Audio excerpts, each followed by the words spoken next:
Voilà ce qu'on pouvait dire sur la situation et cette guerre qui a lieu en ce moment en Ukraine. On va passer maintenant à la politique. En France, la campagne présidentielle bat son plein. Nous sommes à un peu plus d'un mois du premier tour de la présidentielle.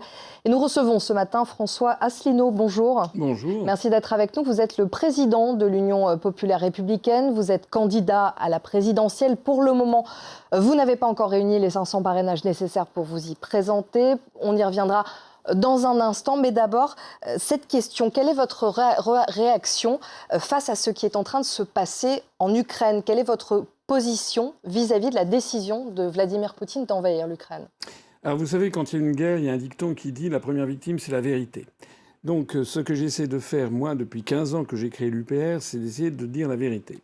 La vérité, c'est quoi? C'est premièrement que Poutine, là, a violé le droit international, et j'observe effectivement qu'à l'Assemblée générale des Nations unies, en se réfugiant derrière la Charte des Nations unies, en effet, l'Assemblée a voté très majoritairement contre la Russie. C'est normal parce qu'il doit être condamné. On n'a pas le droit d'intervenir dans un autre État militairement, sauf si on a l'autorisation du Conseil de sécurité, le chapitre 7. Ça, c'est un premier point. Un deuxième point, c'est qu'il y a aussi le deux poids deux mesures qui est insupportable. Parce que je ne vais pas ici à égrener le nombre de violations de la Charte, notamment par les États-Unis lorsqu'ils ont bombardé l'Irak, ou bien par la France lorsqu'elle a bombardé la Libye. Donc, prendre M. Poutine comme si c'était une espèce de diable et sorti d'un chapeau et que tout le monde appliquait la Charte, c'est faux. Troisièmement, pourquoi est-ce que Poutine a fait ça? C'est parce que ça fait quand même des années et des années que l'OTAN essaye de grignoter et de se rapprocher de plus en plus des frontières de la Russie. Mais il n'y a pas de troupes en Ukraine de l'OTAN. Non, il n'y a pas de troupes, mais il y a des formateurs canadiens notamment qui forment l'armée ukrainienne. Mais justement, ce que veut Poutine, c'est empêcher que l'Ukraine devienne ce qui s'est passé en Estonie, en Lettonie, en Lituanie, en Pologne, en Bulgarie, en Roumanie, c'est-à-dire des pays où il y aurait des bases. Donc ça justifierait une invasion de l'Ukraine, selon vous? Alors, écoutez, on dit invasion, mais lorsque les États-Unis ont bombardé l'Irak, on parlait d'intervention. Donc c'est un mot... Moi, j'aimerais savoir Le contexte était différent. Oui, j'aimerais quand même savoir ce que il y avait Saddam Hussein au pouvoir, oui, il y avait qui n'avait d'ailleurs pas qui n'avait d'ailleurs pas d'armes de destruction massive, contrairement à ce qu'avaient dit les Américains. Moi, j'aimerais savoir ce que diraient les États-Unis si il y avait un projet au Mexique d'installation de bases militaires à 50 km au sud du Rio Grande et face à la Californie, à l'Arizona, au Texas. Ça justifie de détruire tout un pays pour vous quand on voit ce qui est en train de se passer? Attendez, ce que j'observe, c'est que la crise de Cuba en 1962 a été très claire. Cuba est un pays libre, souverain et indépendant, mais lorsque Khrouchtchev a voulu installer des missiles, Kennedy a dit soit vous retirez, soit c'est la guerre nucléaire. C'est vrai ou c'est pas vrai? C'est vrai. Donc là, la même chose s'est passée. Ajoutons aussi que depuis 8 ans, les républiques autoproclamées de l'Est de l'Ukraine sont victimes de bombardements massifs du régime de Kiev.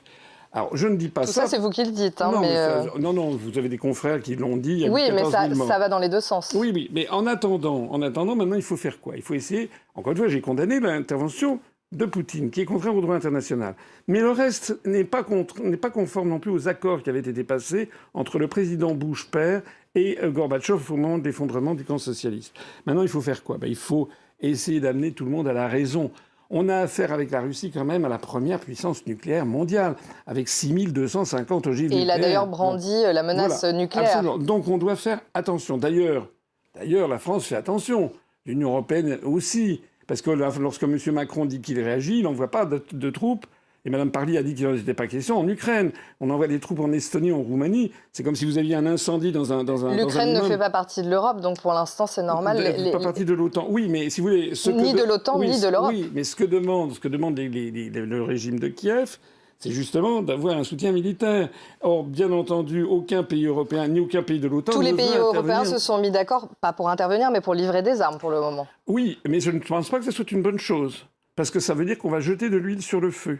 Voilà. On risque d'ailleurs de disséminer des armes dont on ne sait pas ce qu'elles deviendront. Les missiles Stinger, ça peut prendre des années pour essayer de les récupérer ensuite. Donc ça veut dire quoi? Qu'il faut laisser l'Ukraine être assaillie par les bombardements par les Russes sachant qu'on voit tous les jours le peuple ukrainien qui résiste, qui annonce qu'il veut être libre. Je suis d'accord qu'il faut arrêter cette guerre.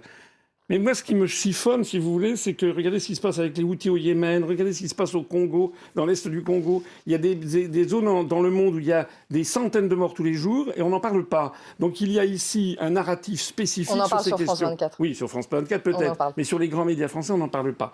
Les grands médias nationaux. Donc ce que je veux dire ici, c'est que si on est pour la paix, on ne donne pas des armes à un des belligérants contre la première puissance nucléaire mondiale. On essaie de faire aboutir la paix.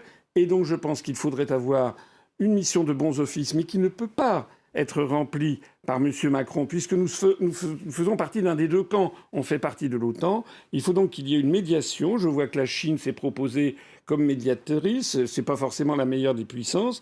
Il peut y avoir un recours aussi à la Cour internationale de justice pour essayer de mettre autour d'une table. C'est d'ailleurs ce qui se passe, les négociations. Et je pense qu'il y a un point fondamental, en fait.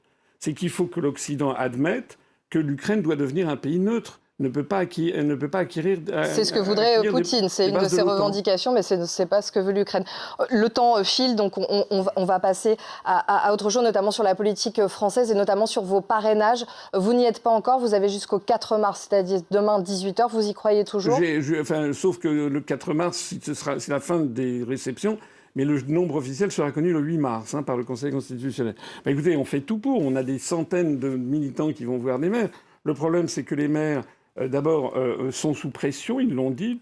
D'abord, beaucoup d'autres candidats ont eu des difficultés. Mais ce que j'observe, c'est que moi, je n'ai aucun soutien, aucun secours de M. Bayrou, qui, semble-t-il, a des parrainages qu'il distribue. Et si je vois comment ont évolué les parrainages de M. Zemmour, de M. Mélenchon, ou même de M. Poutou, qui d'un seul coup en a eu 90 de plus, je me dis que ces candidats-là sont soutenus par un proche du président de la République, alors que nous n'avons rien.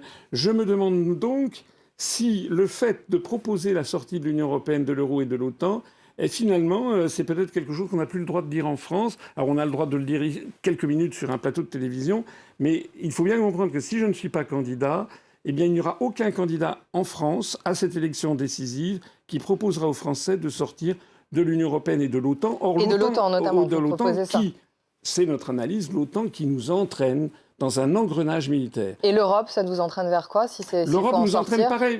Vous savez, l'Europe et l'OTAN, c'est à peu près la même chose, puisque l'article 42 du traité de l'Union européenne place la politique étrangère de sécurité et de défense de l'Union européenne sous la tutelle de l'OTAN. Ce que je vois, c'est que vous avez entendu ce qui s'est passé.